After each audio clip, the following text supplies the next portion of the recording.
Bom dia, você está no Centro Cultural São Paulo e esta sala possui saídas de emergência devidamente sinalizadas, como vocês podem observar aqui no nosso telão. Não precisa desligar o seu celular, apenas use em modo silencioso. Filme, fotografe e poste, sempre usando a nossa hashtag Big Festival 2018. Aproveite! Nosso primeiro painel do dia hoje, Big Impact, Realidade Virtual e Educação. Sejam todos bem-vindos ao Big Festival 2018, o maior festival de games independentes da América Latina.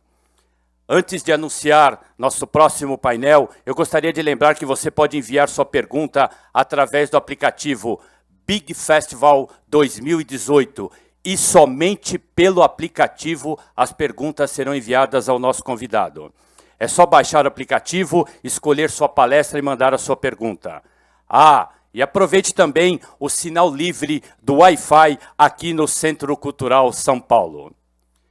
Neste painel, que tem como tema Realidade Virtual e Educação, nosso convidado vai discutir ideias importantes para ajudar você a criar um ótimo conteúdo de realidade virtual.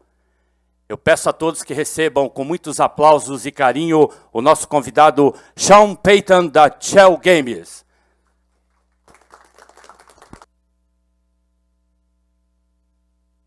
Estou feliz de estar aqui. That's about the extent of my Portuguese, but I am happy to be here.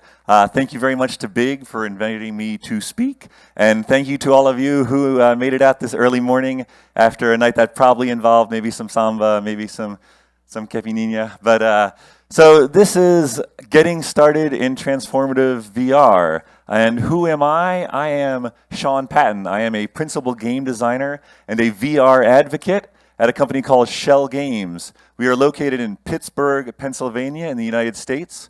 We have about 115 developers there. We do a lot of client work, a lot of our own IP, and we've been around for about 14 years. In the VR AR market, we're probably best known for I Expect You to Die, which is a VR spy-themed escape the room game. And I was design director on that, and it's out on all the 6.6 VR platforms.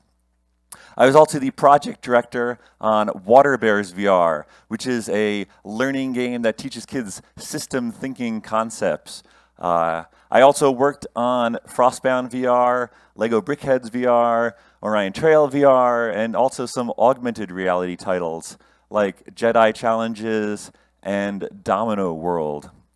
Now, I Expect You to Die is, as I said, probably one of our most well-known titles. It was well-received all over the world, including here in Brazil, I believe. Now, the video that I'm about to show may have some bad language, so I apologize ahead of time to the translators. But let's take a look at this. Whoops. Oh my gosh. Ok. Calma aí. Eu tenho a chave. Deixa eu guardar a chave aqui. Tem um champanhe. Ok. Granada de fumaça. Dinheiro. Puta merda, velho. Tem dinheirão os caras aqui, velho. Você tá maluco? Quem mais? Abrir se tem gás venenoso. O que é isso, cara? Escorpião. Não, escorpião não.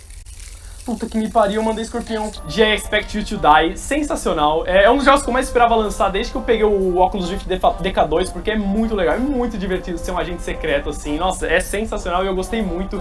Então eu vou trazer as outras missões com certeza. Não sei se todas, eu não sei quantas são, mas pelo menos 1 ou 2 vídeos eu vou trazer porque eu quero jogar mais. So that was actually one of the first Let's Play videos of I Expect You to Die that had a large view count, sort of very popular video. I'm not sure how many people know. No one here. Well, a couple people. All right.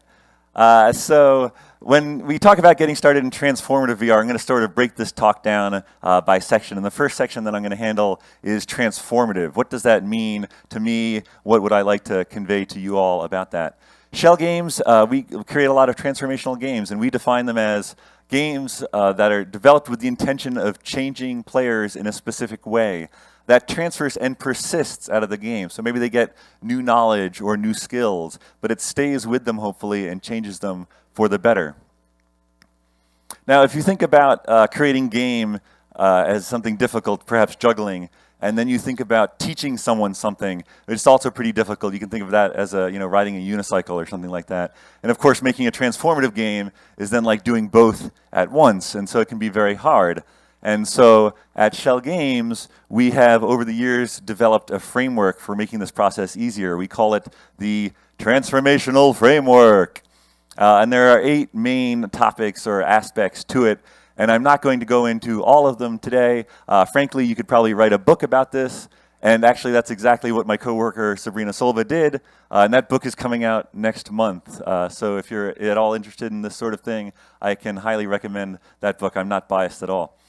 But we are here today, and we want to talk about some of these that are most relevant to virtual reality. And so the ones that I'm going to be talking about are the high-level purpose, the player transformation that you'd like to see, and the barriers that VR is really good at breaking down when you're trying to teach someone.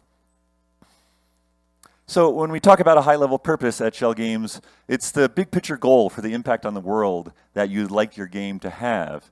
And that goal could compete with other goals, such as making money and being popular or critical acclaim, right? And you sort of have to understand going into a project of this sort how your high-level purpose fits in with that. 2 examples from Schell Games. Water Bears VR, the high-level purpose was provide hands-on experience with systems thinking concepts. And it actually stemmed from a tablet game that was in schools and had a curriculum, but then we also reimagined it for VR. I like to say reimagined because you can't really just port anything to VR. If you try to do that, it's not going to be any good. You really have to design it from the ground up for virtual reality. The other one is Happy Atoms. This is a physical and augmented reality chemistry set. You buy a box, at Target or Amazon or online wherever you want to buy, and the goal is to demystify chemistry. So it comes with these atoms that can fit together with magnets and these little flexible arms and the pieces of metal, and then you take a picture of the molecule you made with your tablet, and it'll do some image recognition on it and tell you what molecule you made if you did. And then the tablet also has a curriculum that goes along with that and can take you through as you're learning about chemistry. Now, when you're thinking about your high-level purpose, there are a couple things that I recommend you keep in mind. One, you want it to be brief. You want to be able to explain this to investors or funders, your team. And so, keep it succinct, keep it to the point. And keep it impact-focused, right? What is the impact you want to have on your players that are playing your game or your experience, not product-focused? And of course, make it inspirational, right? Because at the end of the day, you'll be trying to, maybe this is going into schools, or maybe this is being used in the workplace. Maybe you need to, again, get funders on board and inspire your team that's going to be working on this, any people that you have outside of your office that are going to be working on it. The next one that I want to talk about are some of the player transformations that are important and that are handled very well by VR virtual world experiences. And this is how you want your players to be different, right? So knowledge, of course, something that the player learns. They didn't know it before your experience, and now hopefully they know it afterwards. A skill. This is a wonderful use of virtual reality because it's so one-to-one. You're doing things with your actual hands, right? I can have an experience that teaches you how to juggle, that teaches you how to do chemistry, and these skills that you learn in the virtual world, if it's done correctly, will persist afterwards. Maybe it's physical. There's a lot of VR games. You've probably played some of them that are, very physically taxing. Can, be a workout or something like that. And then these next 3 are sort of related. VR is very good at putting you in, these very immersive worlds where you can experience different things from people's different points of view. You can have a different identity, and if it's done right, it'll have lasting effects that change your disposition toward things. And the last one is, well, let's see. So barriers are the last piece of the transformational framework. Barriers are there, and if there were no barriers, people may already know what you're trying to teach them, right? So what are the common barriers that virtual reality is so good at breaking down? Difficulty. If it's hard to do or understand, of course, in a virtual world, you have control of the world. You can mete out the information over time. Same goes for complexity, right? You can teach players in a way that makes sense. You can bring in new information when you need to. And accessibility, right now, the VR install base is rather small, but as the technology gets better and the price comes down and it becomes more available, of course, people will have access to this technology. And then, through the virtual worlds, you can give them access to other things that may not be available, right? I can experience what it's like to be on a space station. I can, go places that I'd never be able to travel otherwise, and be in the shoes of people that, maybe have some, problems or other difficulties that I don't have, and it's very accessible. You can teach people a lot through that. And then the last one is, VR allows you to do things that are very scary or maybe very risky. Lighting things on fire in a chemistry class, teaching people to make fireworks. You may not want to do that in the real world, but in VR it's okay, and you can learn things that persist outside of the game. And throughout the talk I'll refer to these sometimes, and I have a little set of icons here so we can remember them maybe. So that's just scratching the surface of the transformational framework. There's a lot more to talk about there, but I'm going to move on. And remember, the book's coming out soon. All right. So, okay, so we've touched on transformative a bit and what that means to me and Schell Games. So let's talk about VR. I think it's the VR survey time. How many people have been in VR? All right, I see most hands. How many people know very well the difference between augmented reality and virtual reality? All right, this is good. 3 degrees of freedom versus 6 degrees of freedom? Little less? Okay, we'll spend a little time on that. So yeah, I'll probably cruise through a bunch of these slides just for the sake of time because it seems like a lot of people know it. I will take the time now, though, to point out that these slides will be available on my website at the end of the day, and that website will be linked at the end of the presentation. So yeah, virtual reality, you all know what that is. There's a bunch of headsets. That sounds pretty good. Now there's also augmented reality. Augmented reality, we're not talking about today. Sorry, augmented reality. I love you very much, and you're a huge growing market. But for today, we're going to focus on virtual reality. If you have questions about that, we can talk later. So degrees of freedom. Let's go over degrees of freedom because that had a little less hands that popped up. So 3 degrees of freedom is your basic flavor of VR. Your phone has an accelerometer. You can put that in a headset, and now you're tracking your pitch and your yaw and your roll. And that's very exciting, and you can see everything around you. But if I'm holding something in front of me, when I move toward it, it moves with me. And that's not very realistic. That's not very immersive, as it were, because that's not how the real world works. So for that, you need the next 3 degrees of freedom, which is, of course, positionally tracked. So now, when I move closer, I can actually get closer. I could look underneath. And that's a much more immersive experience that allows you to have the presence in the world that is so important to virtual reality and teaching with virtual reality. And then, of course, you want to control the world. When you have a 3.3 system, the first 3 is for the head. The second 3 is for the hands. You got the dot in between to separate them. Google Daydream, it's like, think of it like a laser pointer, right? You're pointing it around. And Oculus Go and things like that. But of course, the Oculus Rift, the Vive, the PlayStation VR, Microsoft's headsets, they all have 6.6. I mean, look how much happier she is when she's using, she has fully tracked hands and head. She's super happy. That guy's just sort of like, I'm in VR, So that's where VR really shines, is when you have 6.6. That's what I feel, at least. Tracking, of course, to get those extra 3 DOF, you got to have something to know where the thing is in real life. The Vive, the Oculus, the PlayStation VR, they all are outside in. You have to set up something in your room. You probably all mostly know that. And that's, kind of a pain, right? And so now they have inside-out systems, which is great. The Microsoft mixed reality headsets all have that. And there are some new headsets that will be coming out that also make use of inside-out. I like to describe these as hard for the player to set up and easy for the player to set up. And so easy is always better. Yeah. And of course, wired versus wireless. Look at this poor guy. He had to set up this whole contraption to keep his wire so he doesn't trip. When we're doing playtests, we always have to keep that in mind. And here I am in my Google Daydream. Yes, I only have 3 degrees of freedom, but I have no wires, so I'm pretty happy. But what about the future, right? Where is this going? Right now, we have this major overlap between the 3 degrees of freedom and the wireless, and the 6 degrees of freedom and the wired. But of course, where we would like to live is in the future, and the future is coming. So 6 degrees of freedom and wireless. With the HTC Vive later this year, they're releasing their casting technology, which will allow you to send both the image and the controls back and forth wirelessly. You'll still need to have a super powerful computer, though, to do that, and it'll probably cost a lot. Now, the Oculus Santa Cruz, how many people have heard of the Santa Cruz? Not many. Okay, so it's coming out early next year, hopefully, and that's its code name. But it's going to be a game changer in my mind because it is 6.6 self-contained. So like the Oculus Go is self-contained, the Santa Cruz will be as well. You'll just put it on, hold the controllers. It has 4 cameras to do the inside-out tracking. Everything's on board. You don't need a phone. You don't need a computer. You just put it on, and you're in good 6.6 VR. But of course, the future is expensive or not here yet. But it's coming very soon, so hold on, it's coming.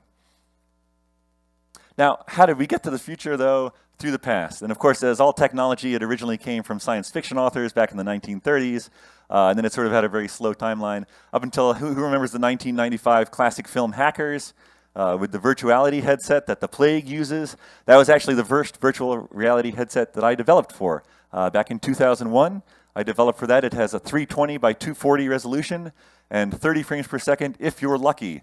But it did have magnetically tracked hands, so that was great.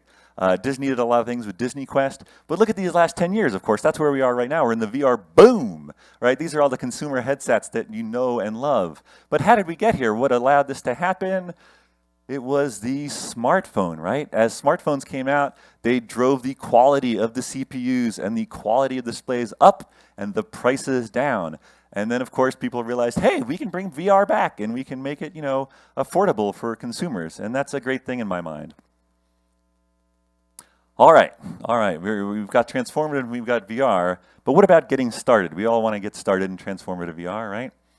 Now, Schell Games, we have made a lot of games over the years. It would be too much to talk about all these games. Let's eliminate games that are not AR or VR or transformative. That did not get us very far. All right, let's eliminate all games that are not AR or VR. All right, let's eliminate all games that are not transformative from there.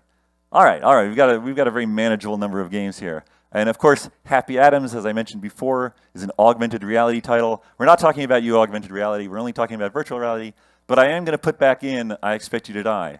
Because when we talk about getting started, that was really the first VR game that we made at Schell Games, and we learned a lot of lessons there that I would like to share with you today. So I'm going to show you, how many people have played I Expect You to Die or know about I Expect You to Die? All right, I'm going to show a quick trailer. Good to see you, Agent. We're overdue for a quick evaluation of some of your more daring accomplishments. You've managed to thwart Dr. Zor's plans multiple times, even after a few setbacks.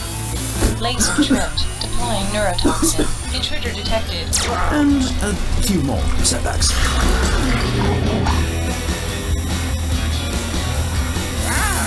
However, you may still need to work on maintaining your composure in tight situations. Your professionalism leaves something to be desired. And maybe I put a little too much emphasis on love for danger in the job description. You've still become our most valuable agent, but I would be lying if I didn't tell you I expect you to die.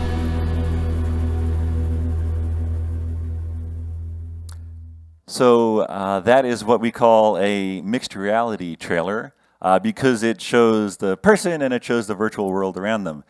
Not to be confused, of course, with Microsoft's mixed reality headset, which is just really a virtual reality headset and they're just confusing things. Or when you talk about augmented reality, when you put things in a certain place and it stays there, some people call that mixed reality. VR is very confusing and we still have to sort out some of the definitions of our terms. When we were creating I Expect You to Die, we had 3 pillars that we followed. And our tendency at Schell is to sort of make inspirational posters when you create a game like this. And so the 3 for I Expect You to Die were layers of discovery, believe you are there, and lead them to cleverness.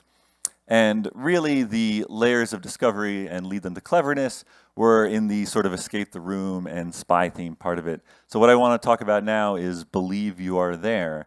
Because what that is getting to is the heart of why virtual reality is so good at teaching, at having, making these transformations possible. Because what it's talking about is the sense of presence. When you have really good VR, you are fully immersed. You believe that you're in that place and you have a sense of presence there. And that allows you to learn by doing, right? These the muscle memory, all these things apply when you have really good presence and your brain believes you're there. But of course, presence is a beautiful thing, but it's fragile, right? It's very fragile. And so you need to protect it at all costs. And in virtual reality, presence is sometimes greater than gameplay, right? Sometimes you need to make concessions on the gameplay side to preserve presence. And so what I'm going to talk about right now are 5 presence breakers. And when you create your virtual reality experience, you want to avoid these at all costs. The first one is motion sickness, of course. I am actually very prone to VR motion sickness. And if someone is playing your game and they get motion sick and they take off the headset, well, they're certainly not immersed anymore. Now, with the higher frame rates and the lower latencies of the new technology, you sort of get over that baseline. But then, of course, there's virtual movement. And there are ways to do this. You could, of course, have the player just sit down, like we do in I Expect You to Die, and give them some ability to bring things closer, perhaps. A lot of games you've probably played have a teleportation mechanic, and that can be very useful. It can also break presence a little, although honestly you'd be amazed how much people sort of just get used to that and they don't even remember that that's how they were moving afterwards. It's kind of amazing. And then one that Schell Games has been working with recently is a vignetting. You also see Eagle Flight, some games like that. Basically, when you move forward, you sort of fade out the pixels on the periphery because our brains get a lot of the motion sense from the pixels on the periphery. So if you can make those pixels not be moving, it helps a lot with the motion sickness. Proprioceptive disconnect. Good luck translating that. So proprioception is the idea of knowing your body knows where the pieces of it are at any one time, right? So if you're creating a virtual reality experience where you're standing up, it's a good idea to have them standing up in the real world so that matches. Again, in I Expect You to Die, in some games we are sitting down, and it just helps to make sure that those match. I played the game Lone Echo, and its movement system actually made me fall over, so I had to play the game sitting, but it was always a little confusing to me that I was sitting when my robot character was sort of floating around the space station. Of course, there are a lot of different controls to all the VR headsets, and you really want to avoid control confusion because when you're in a headset, you can't see your hands. If you don't know how to pick something up, well, that's going to break your immersion and your presence. I Expect You to Die, when it was originally created, used a mouse for the Oculus Share. This was before any touch controllers or hand controllers of any kind had come out. And it was actually a very intuitive system, and we found we didn't even need much of training or tutorial. And then when we moved to hands, obviously picking things up became very intuitive and easy and using things. But for the telekinetic ability that allows you to bring faraway things close that we had in the game, we actually had to develop a whole room and a sequence of sort of this training mission before you go on the real missions. So players would have time to get used to these controls and figure them out before we put them in the sort of the high pressure situation. When I talk about shallow object interactions, it's very important in VR that people can do what they would like to do. So for instance, in one of the puzzles, we have some screws and we have a knife that you can cut things with.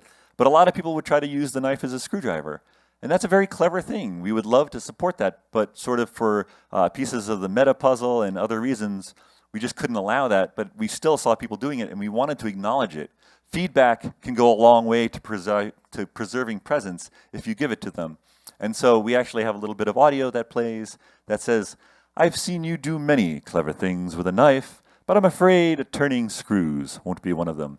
And so what that does is it acknowledges that they tried to do it and it gives them the freedom to move on and find another solution.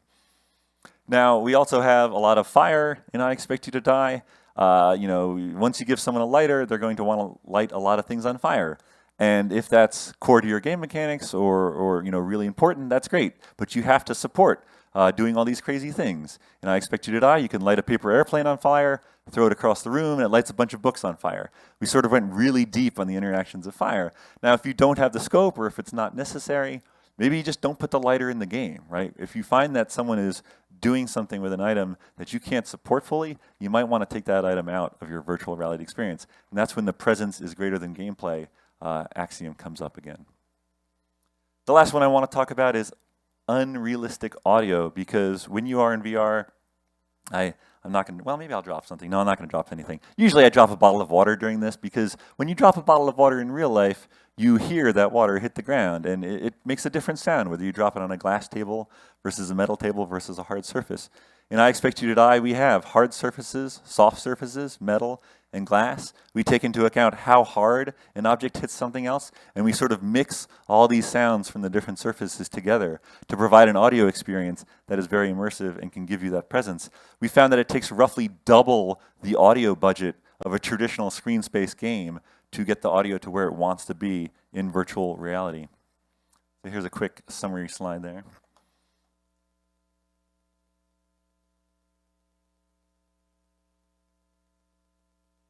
So yeah, avoid these things. And when you do, you can create this sense of presence, and a wonderful thing happens. This playtester was so scared of the laser that was going to shoot her, she put her hands up to block it, right? She reached her hand up to touch the car ceiling and see what it was made of. And notice she has no controllers. This was the mouse version of the game. We had a fully immersive experience with mouse controllers that she believed she was there, right? And that's when you really have people's attention, and you can either give them a very entertaining experience or you can teach them something. Here I'm calling out the fuzzy rug, which is underneath our playtester. And when someone is fully immersed, and at the end they take their controllers off and they put them on the table that doesn't exist in the real world, those controllers fall to the ground and break. So you want to put a fuzzy rug there to protect them. But it does another thing. It protects your guest. When you're in VR, you really want to protect the guest because it's probably new to them. And if you're really immersed in the world and you lean on a table or something that doesn't exist, you fall to the ground as well. So the fuzzy rug helps them as well. You always want to take care of your guest. So I'm going to talk about a couple projects from Schell Games. The first is Water Bears VR. And its high-level purpose is, again, to provide hands-on experience with systems thinking concepts. And I'll show you a trailer so that makes a little more sense.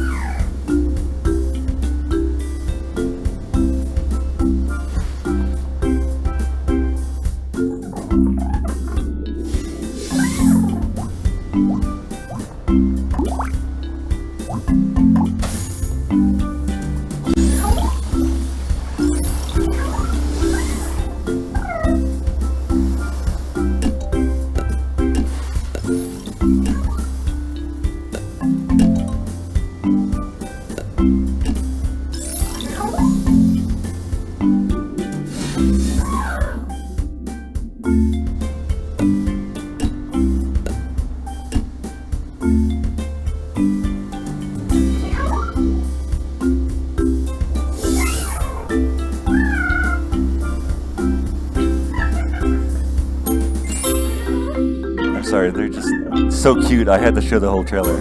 And it is relevant. So yeah, the barriers that Water Bears VR was seeking to break down is sort of the difficulty and complexity of learning these very layered systems, right? So we were able to bring them in over time, over a course of a bunch of levels, over a course of different level packs, and allow the players to sort of explore these and master one before they moved on to the other. And in fact, we did a thing where there's sort of the base puzzles, and then they can move on to the next section, or there are advanced puzzles if they want to go deeper. So they control how they're learning and the play flow. That's very important as well. So someone I want to talk about is Barbara Oakley. I actually saw her speak a couple weeks ago, and she has a book coming out called Learning How to Learn. And one of the things that she talks about in that book is two different modes of the brain. There is the focused mode of the brain. And if you think of the brain maybe as a pinball machine, you can have a thought that is bouncing around between the bumpers of your brain. And when you're in focused mode, you're very focused on something and you're concentrating on it and you're really trying to memorize it or learn it very well. And so your thoughts are very localized on that. But then, of course, there's another part of your brain, which is the diffuse mode. And the diffuse mode is very important to learning, because if you're very focused on something, you're not going to get to that other part of your brain. You're not going to make some of the connections that are so important to learning. And so having a mix of these two modes when learning is very important. And of course, game designers have been doing this for years. We have tense and release, right? We have a part of the game where it's very tough to get over that platform, or you've got to solve that puzzle, or there's a timed part, right? And you're very focused on that. But then what do? We give you a reward, right? We give you something to play with, a new tool or a new weapon, or time to explore or something like that, right? So we have this tense and release that very much mirrors the sort of focused mode and diffuse mode that the brain is in when it's learning. And so this is a very good thing to keep in mind when you're creating a transformative game, to make sure that you support both of these. At the end of a water bears level, the water bears are swimming around you, there are fireworks going off, you can tickle the little guys. Oh, it's a great time, it's a great time. HoloLab Champions is a title that is actually coming out next month, very soon. And its strategy is virtual lab practice, real lab mastery. And we worked with a grant to make this, and it's sort of a chemistry game show. So you are a contestant on this chemistry game show, and you have to do things like make fireworks and make fluorescing liquids. And we sort of ramp it up over time and to teach you these things. So I'll show you what that looks like real quick. Welcome to the greatest event in the galaxy! The traditional chemistry lab finally has a modern companion. Developed with input from chemistry teachers, HoloLab Champions is an immersive, safe, and best of all entertaining environment that makes mastering lab skills fun. As game show contestants, players can perform a variety of lab challenges, leading to a show-stopping final lab. Or, in practice mode, they can hone their skills on a specific task. Players are scored on accuracy and safety as they perform work that prepares them for success in a real lab. HoloLab Champions is the chemistry lab companion you've been waiting for. So some of the barriers that breaks down in VR to enable the learning goals. Again, difficulty and complexity. We can meet these tasks out over time. We can give you sort of the reward moments as you go. And also fear, right? Working with chemicals that are toxic, or lighting things on fire and having them explode, even just glass beakers, right? We do support that depth of interaction, right? You can enter here, you can pick up a glass beaker and break it on the ground. Most playtesters do, quite frankly. And that's great, right? Because they expect that to work. It works, it makes a sound, it keeps them in the world. We actually penalize them points-wise, because that's not safe lab practice to throw beakers on the ground. But we allow you to do it, right? Because if we just said, no, you can't throw it, that would break your presence. That would not go toward the immersiveness of the world. So this is great, right? Transformative VR, it's super awesome. I feel very optimistic. It's going to help change the world for the better. So there's got to be a catch, and of course there are cons to VR and AR education. The first one, of course, this is very new technology. The adoption of it is not very large. It's constantly changing, so you develop for one platform, and then a year later there's a new platform that's already come out, right? It's accelerating very quickly. People aren't sure, should they invest in this, not, right? We haven't had the tipping point of that. And of course, it's harder to develop for. We've talked about some of the difficulties, audio budget double, just in general. There are things that you need to keep in mind, but you can keep them in mind. They're considerations. Don't think of them as cons. Think of them as considerations. I'm not sure if that translates to Portuguese, but perhaps it does.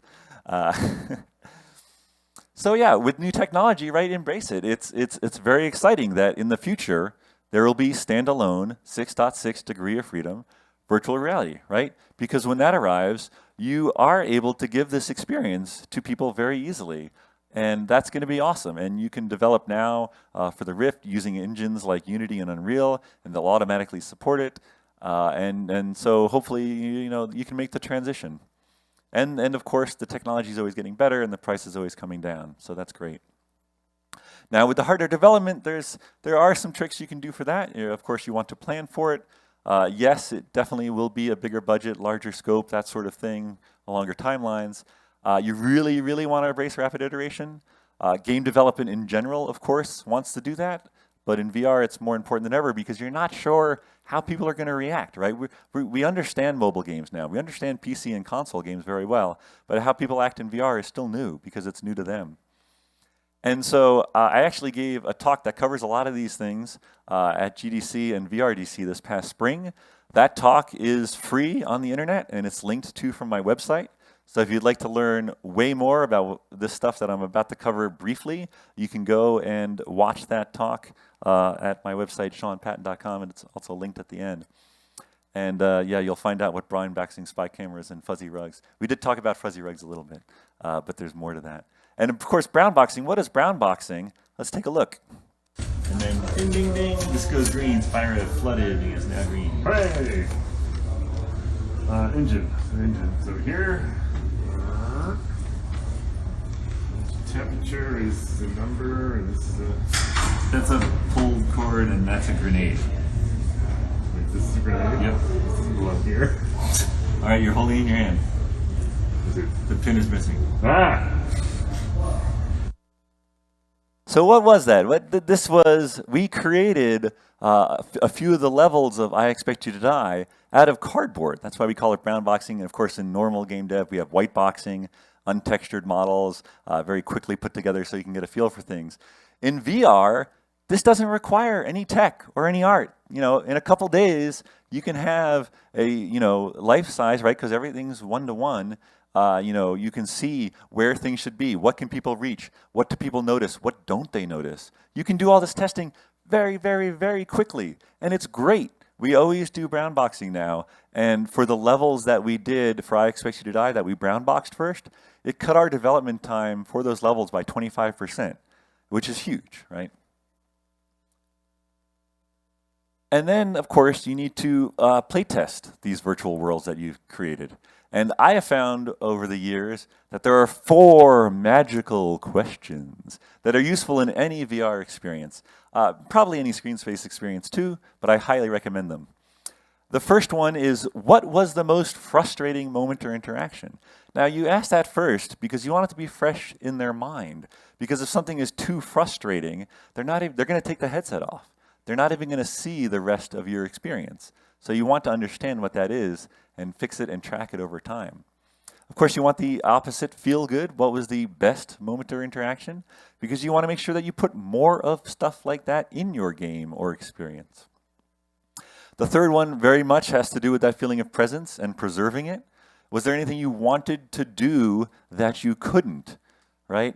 If someone's trying to do something and they can't, that's going to chip away at the presence. And you want to make sure you can either support it or maybe remove that tempting object. And the last one is, if you had a magic wand to wave and you could change, add, or remove anything from the experience, what would it be? Now this, having the mental image of having a magic wand in the hand, there's something very concrete about that. It helps playtesters focus and give you good feedback. And I find that if you track these over time, you can see how things are changing. Now, I abbreviate these: frustrating, favorite, wanted, and wand. Of course, this will change in Portuguese, but I call it fua. So it's easy to remember, right? Now, these are 4 questions, but of course, for your experience, all experiences in games are different. You may want to add, a few more. So, for instance, for I Expect You to Die, we added the 5th question: when did you feel most clever? That was very important to us, that players would feel clever when they're playing the game. So we always made sure to ask them that, making the acronym FWUK, which is a little worse. For your experience, add questions. Don't add too many, though, because, again, the key to this is to track them over time. This is just a small snippet of the over 100 playtests that we conducted on I Expect You to Die throughout its development. We track these things over time, and if the frustrating items sort of drop off and they're replaced by new ones, that's good. You're going in the right direction, right? If there's something that they love and then it starts to disappear and you're like, oh, people used to love this. Did we break it? Did we make it worse? Right? And so you can track these over time, and it helps you focus in on what's important to making your game or experience great. All right, we've got transformative, we've got VR. Now we've gotten started in it. Is the talk over? No, I've still got more time. The talk continues. because we want to talk about the future, right? What is the future of transformative VR? And I'm going to show a few videos that I have edited from different projects from around the world. And again, these sort of tie back into the transformational framework, because again, when you think about the high-level purpose, not only now are we juggling while riding a unicycle, VR is hard. We know that VR is hard, so we've added fire. We now have fiery clubs that we're juggling on our unicycle. This is a very hard thing, so you want to make sure that you're doing it for the right reasons. So that's where the high-level purpose becomes so important. Tell me, do you like games? Sorry about that. Tell me, do you like games?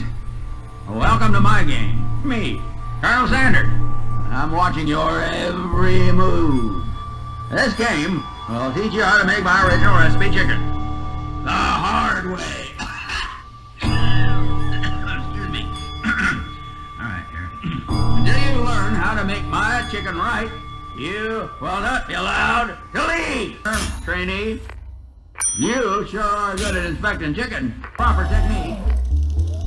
All right, now put your supple human hands in that breading and give that chicken a toss.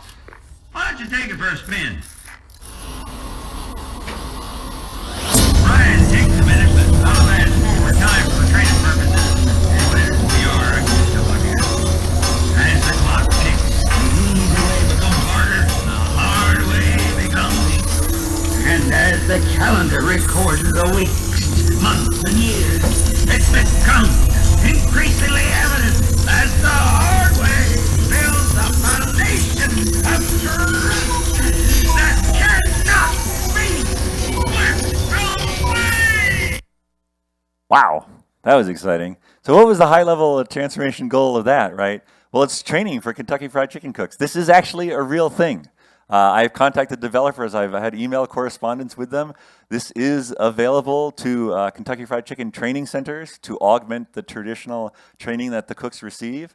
And man, that's way more interesting than the back kitchen of a KFC. And I know you guys have KFCs because I looked on Google Maps, right? You get KFCs in São Paulo.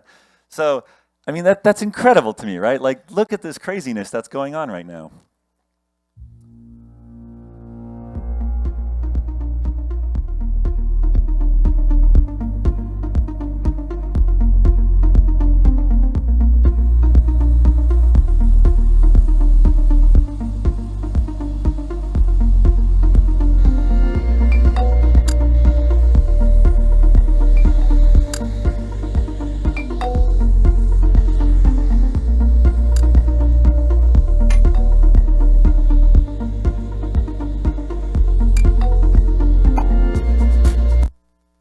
So that was again, I've edited these videos. They're not this choppy in the real things, but that is a training for hazardous chemical truck drivers that Deloitte Digital in the U.S. has worked on. And I mean, it's amazing. I mean, if I'm a game designer and I look at that truck and I'm like, that is a terribly designed puzzle. Like, that's way too complicated for anyone. But that's what the trucks actually look like that carry these hazardous chemicals. So no wonder they need help training. And they've released this as a pilot program, and they've found it cuts their training time by 2/3. It takes 1/3 the time to do the training that it used to do because of things like this, right? You know, maybe not quite as interesting as the Kentucky Fried Chicken one, but. And then, of course, just being here at BIG this week, right? I've learned so much about the VR projects that you guys are all making. Immersys is doing great work. Yesterday was a talk. They were talking about the vaccine VR, where they help kids, you know, be more calm and patient while they're getting vaccines by putting them in a virtual world with a Gear VR, right? I mean, these are amazing things right here in Brazil, and here's another group that's doing it.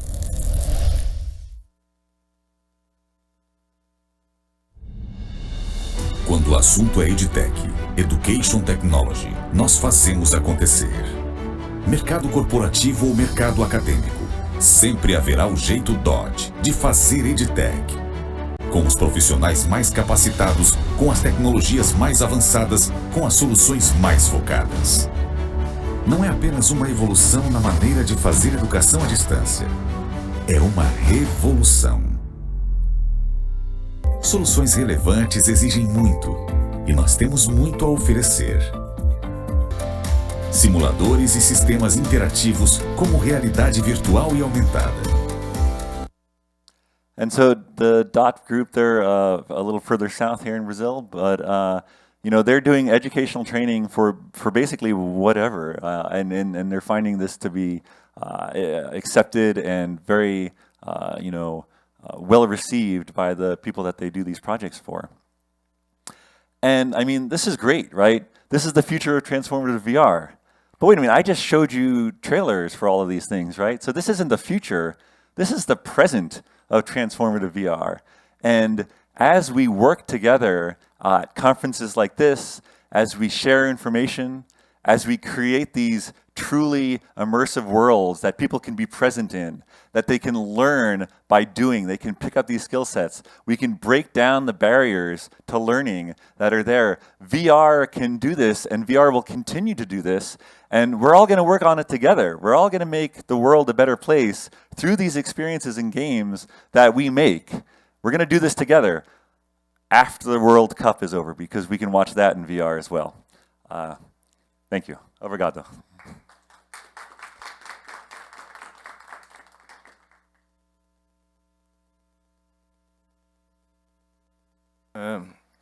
We have one question.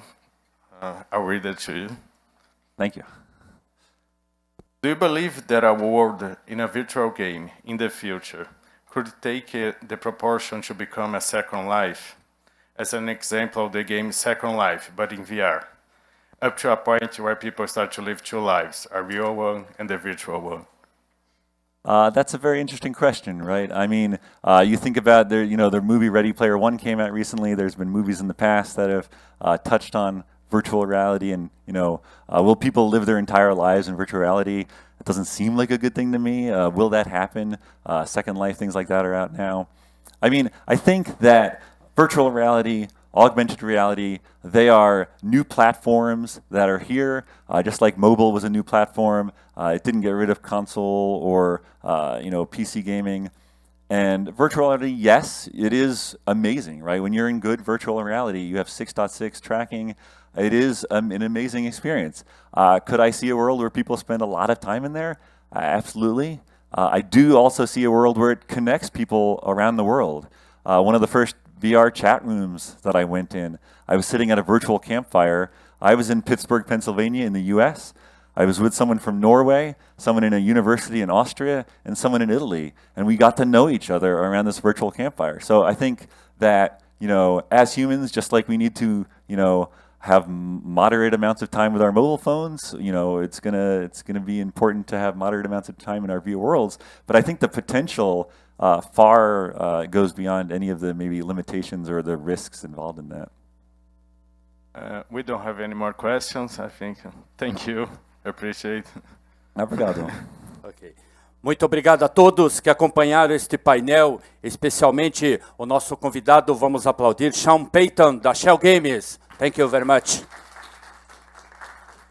Lembrando que a programação do Big Festival 2018 continua. Às 11 horas teremos outro painel, Cidadania em Escala. Peço que todos subam a nossa hashtag Big Festival 2018, postem, fotografem, compartilhem todos os conteúdos. Peço a todos que se retirem. Nosso próximo painel começa às 11 horas. Obrigado a todos.